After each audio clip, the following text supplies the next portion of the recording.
नमस्कार, स्वागत है आपका इस वीडियो में। दिल्ली से लड़ते कोरोना वासियों के लिए अच्छी खबर है।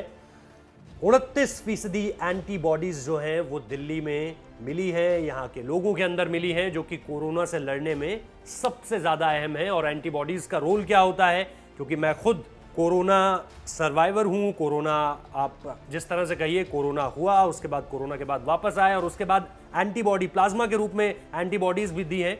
तो मैं आपको ये खबर बहुत अच्छे तरीके से समझाता हूं कि इसका असर क्या होता है, कैसे इन चीज़ों से चीज़ें बेहतर होती हैं और एंटीबॉडीज़ आपका जो प्लाज्मा डोनेशन है वो किस तरह से हेल्प करता है। सबसे पहले आपको डेटा थोड़ा सा बता देता हूं कि 29%, पिछले ही महीने ये डेटा सिर्फ 24% था, यानी इसमें 5% की छलांग लगी है। और महिलाएं इस मामले में पुरुषों पर हावी है, यानी महिलाएं पुरुषों से आगे। और 18% से कम उम्र के जो बच्चे हैं वो भी, उनके अंदर जिस तरह की एंटीबॉडीज मिल रही हैं, वो दिल्ली के लिए एक बहुत सुखद संदेश है। और दिल्ली, क्योंकि अब कोरोना में जिस तरह से कोरोना ने एक छलांग लगाई थी कि दिल्ली में लगातार बहुत तेजी से फैल रहा था, अब वो हल्का सा कंट्रोल में आना शुरू हुआ है। और ये कह सकते हैं कि एक तरह से कम होता चला जा रहा है, लगातार कम होता चला जा रहा है। बीच में एक आध दिन ऐसे भी आए थे जिसमें एक रैपिड ग्रोथ देखने को मिली, लेकिन अब सबसे पहले दिल्ली में जो प्लाज्मा बैंक है और जिस तरह से लोग खुद आगे आ रहे हैं प्लाज्मा डोनेशन के लिए, वो एक अच्छी खबर है, जिस वजह से ये पता चल पाया। ये सीरो सर्वे हुआ था और इसी में ये एक अच्छी खबर सामने निकल कर आई है। क्योंकि अगर आप देखें तो पूरे देश में ही और दिल्ली में भी जो अब टेस्ट हो रहे हैं और उनसे जिस तरह की रिपोर्ट सामने निकल कर आ रही है, वो ये बता रही है कि अब देश उस तरफ चल रहा है जहां पर हम बहुत जल्दी उस समय तक पहुंच जाएंगे जहां पर शायद कोरोना का कोई भी मरीज ना मिले। इस ओर अब देश की सरकार और तमाम राज्य सरकारें हमें पहुंचाने की कोशिश कर रही हैं। लेकिन अब मैं आता हूं उस थ्योरी पर जो कि एंटीबॉडीज आपको समझाएगी और प्लाज्मा आपको समझाएगी। क्योंकि एंटीबॉडीज कैसे डेवलप होती हैं, जब कोई कोरोना का पीड़ित होता है, कोरोना का मरीज होता है, और वो तमाम तरीकों से, दवाइयों से, तमाम प्रिकॉशंस की मदद से जब वो कोरोना से रिकवर करता है, उसके बाद उसके अंदर आप किसी भी बीमारी की दवाई खाते हैं तो उसकी जो एंटीबॉडीज हैं वो आपके अंदर क्रिएट हो जाती हैं।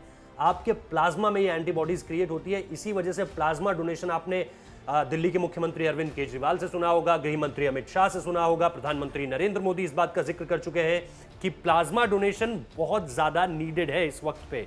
जैसे हम ब्लड डोनेशन देखते हैं, उसी तरह की कुछ प्रक्रिया होती है प्लाज्मा डोनेशन की, लेकिन उसके लिए हाथ दूसरा चुना जाता है। जो राइट हैंड होता है उससे आपका प्लाज्मा जो है वो यहाँ पर एक निडल इंसर्ट की जाती है।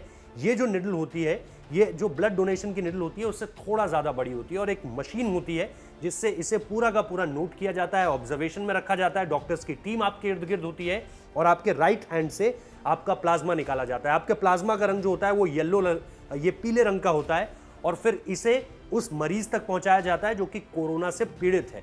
जैसे ही एंटीबॉडीज उसकी बॉडी में जाती हैं, ये अपनी फाइट जो है वो डबल कर देती हैं। यानी न सिर्फ कोरोना के वायरस को, यानी जिसे हम कोविड-19 के नाम से जानते हैं, उस वायरस को ये हराने का काम करती है, बल्कि आपकी बॉडी को भी ये रिफ्यूल करना शुरू करती है, जिससे जो मरीज होता है उसका संक्रमण तेजी से जाता है और वो रिकवर करना और ज्यादा, उसकी जो रिकवरी स्पीड जिसे हम कहते हैं वो बेहतर हो जाती है। तो प्लाज्मा डोनेशन इस वक्त पे हम लगातार यहां से भी आप लोगों से यही अपील कर रहे हैं कि पहले तो आप कोरोना से बच कर रहिए। कोरोना हो जाता है और आप वापस आते हैं लौट कर, तो फिर आप प्लाज्मा जरूर डोनेट कीजिए, क्योंकि ये इस वक्त पे नीड ऑफ द आवर है, जिसे हम कहते हैं कि इस वक्त पे सबसे ज्यादा जरूरी है। यही वजह है कि सीरो सर्वे में भी आपने देखा कि जो आंकड़ा है वो एंटीबॉडीज का दिल्ली में इतना बढ़कर सामने निकल कर आया है, जो ये भी बताता है कि दिल्ली में किस तरह से जो लोगों की अपनी फिजिकलिटी है उसमें, उसको देखते हुए ये एक बहुत अच्छा संदेश है।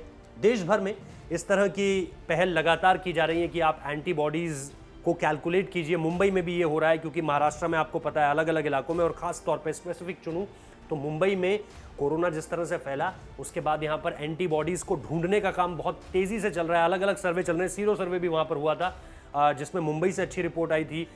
लेकिन इसकी सबसे ज़्यादा ज़रूरत इस वक्त पे देश में, जैसा मैंने कहा कि ये नीड ऑफ द आवर है। अच्छी खबर दिल्ली से है, 29% डेटा बहुत कुछ कहता है। महिलाओं का इसमें आगे बढ़कर आना बहुत कुछ कहता है। 18 साल से कम उम्र के बच्चों का इसकी संख्या में सबसे ज़्यादा होना, ये भी बहुत कुछ कहता है।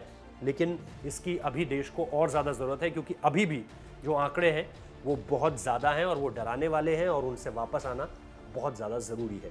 तो आप लोगों से भी हमारी अपील यही है कि प्लाज्मा डोनेट कर पाएँ तो ज़रूर कीजिए, ये बहुत ज़्यादा ज़रूरी है, मैंडेटरी एक तरह से इसे समझिए ताकि किसी और की जान बचाई जा सके। बहुत बहुत शुक्रिया इस वीडियो को देखने के लिए। ज़्यादा से ज़्यादा शेयर कीजिए ताकि लोगों को ये अवेयरनेस वीडियो मिल सके और वो प्लाज्मा डोनेशन के लिए खुद आगे बढ़कर आएँ। आमतौर पर लोग इससे डरते हैं कि शायद उनके शरीर में कोई कमजोरी आ जाएगी, लेकिन ऐसा बिल्कुल नहीं होता है। मैं क्योंकि इसको कर चुका हूं तो आपको बता सकता हूं खुद अपने पर्सनल एक्सपीरियंस से। और एक कोविड वॉरियर 3 महीने लगातार, एक महीने के बाद, 1 महीने में आप 2 बार नहीं कर सकते, 1 महीने के बाद ही आप अपना प्लाज्मा डोनेट कर सकते हैं, जिससे आपकी एंटीबॉडीज से सामने वाले को मदद मिल सके। तो सीरो सर्वे एक बहुत बड़े प्रोत्साहन की तरह सामने निकल कर आया है। इससे निश्चित तौर पर ये खुशखबरी है हम सबके लिए, लेकिन इसे और आगे बढ़ाना है। बहुत बहुत शुक्रिया इस वीडियो को देखने के लिए, धन्यवाद। इस बार सीरोलॉजिकल सर्वे में 29.1%, 29.1% लोग दिल्ली के अंदर एंटीबॉडीज उनमें मिली है। 29.1 उनके अंदर एंटीबॉडीज मिली हैं। एंटीबॉडीज का मतलब ये है कि वो इन्फेक्ट होकर ठीक हो चुके हैं। तो दिल्ली की आबादी अगर 2 करोड़ माना जाए तो उसके हिसाब से लगभग 58 लाख लोगों को वो एंटीबॉडीज़ बन चुकी हैं और वो ठीक हो चुके हैं। अलग अलग डिस्ट्रिक्ट्स के अंदर अलग अलग प्रेवलेंस देखी गई है। जैसे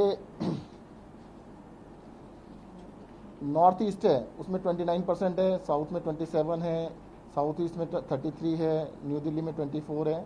और पहले के मुकाबले में जो डिफरेंस है वो 6% से लेकर 50% तक का डिफरेंस देखने में आया है। नॉर्थ ईस्ट डिस्ट्रिक्ट में पहले 27.7 था जो कि बढ़कर 29.6 हुआ है। इसी तरह से साउथ ईस्ट में जहां 22% था अब 33% हो गया, 50% का इंक्रीज है। और सबसे ज़्यादा इंक्रीज इसी में देखने को मिला है। एवरेज इंक्रीज 25% के करीब जो है सीरोलॉजिकल सर्वे में 24-25% इंक्रीज। सर कितनी आबादी को ध्यान में रखकर ये पूरी दिल्ली की आबादी को ध्यान में रखते हुए, दिल्ली की आबादी लगभग 2 करोड़ के आसपास है, उसके हिसाब से बनाया गया। सैंपल 15,000 सैंपल लिए गए। सीरो सर्वे का रिपोर्ट एक्सपेक्टेड है इस हफ्ते में आ जानी चाहिए। और सीरो सर्वे के बारे में बता दो, सीरो सर्वे ये होता है कि आपके ब्लड का सैंपल लिया जाता है, अगर उसमें एंटीबॉडीज पाई जाती हैं इसका मतलब आप इन्फेक्ट होकर ठीक हो चुके हैं। तो पिछली बार जो सर्वे हुआ था उसमें 22% से ज़्यादा लोग दिल्ली के पॉजिटिव पाए गए थे। सर बहुत सारे लेबर्स अब वापस काम की तलाश में आ रहे हैं। आनंद विहार पर एक टेस्टिंग सेंटर बनाया गया, लेकिन और भी बॉर्डर्स हैं जहां से ये आएंगे, तो क्या और जगह भी ऐसे? नहीं, मतलब बॉर्डर पे ऐसा नहीं है कि वो बॉर्डर पे उतर जाते हैं। भाई अगर ट्रेन से आ रहे हैं तो स्टेशन पे उतरेंगे, बस से आ रहे हैं तो बस से जाएंगे, ऐसा नहीं है। ISBT पे बनाया गया है। और दिल्ली के अंदर जहाँ पर भी टेस्टिंग हमने इतनी सारी डिस्पेंसरीज में हो रही है, ऑल डिस्पेंसरीज 250 के करीब लोकेशन है जहाँ पे हम कर रहे हैं। बहुत ही लेकिन ये फॉर्मूला जो है जो अपनाया गया काफी कामयाब होता भी दिख रहा है, क्योंकि पॉजिटिव लोग आते हैं वो वहाँ पर उनको फिर सेंटर में भी भेजा जाता है। तो ऐसा स्पेसिफिक है क्या कि बॉर्डर पर अगर चेकिंग रखी जाए ऐसे बस स्टैंड, बस अड्डों पर या फिर रेलवे स्टेशन पर, तो वो कामयाब ज़्यादा अपनाया होगी? देखिएगा क्या है कि ट्रेन से आने वाले लोग लाखों में प्रतिदिन है, लाखों में, हज़ारों में भी नहीं है, लाखों में है। वहाँ पर हम जो है क्या कहते हैं विजिलेंस रखे हुए हैं, अगर कोई भी शक होता है तो उसका करेंगे।